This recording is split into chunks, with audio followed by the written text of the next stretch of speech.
আসসালামু আলাইকুম ওয়া রাহমাতুল্লাহি ওয়া বারাকাতুহু। সুপ্রিয় দর্শক মণ্ডলী, আজকে আপনাদের মাঝে আলোচনা করব কৃত্রিম চুল সম্পর্কে। এক ভাই প্রশ্ন করেছেন, টাক মাথার উপর কৃত্রিম চুল লাগানো যাবে কিনা এবং সেই চুলের উপর ওযু করার সময় মাথা মাসেহ করলে সেই মাসেহটা সহিহ হবে কিনা। আসুন আমরা প্রশ্নের উত্তরটি জেনে নিই। প্রথমত, টাক পড়া এটি একটি রোগ। এই রোগের উপর বিভিন্ন মেশিনের মাধ্যমে কৃত্রিম চুল লাগানো যায়।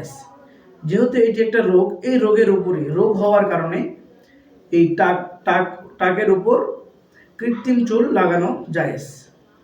এই কৃত্রিম চুলের উপরে যদি ওযু করার সময় মাসেহ করে তাহলে মাসেহ করাটাও জায়েজ হবে, কিন্তু শর্ত হলো মানুষের পশম এবং শূকরের পশম ব্যবহার করা যাবে না, অন্যান্য প্রাণীর পশম ব্যবহার করা যাবে। আশা করি বুঝতে পেরেছি।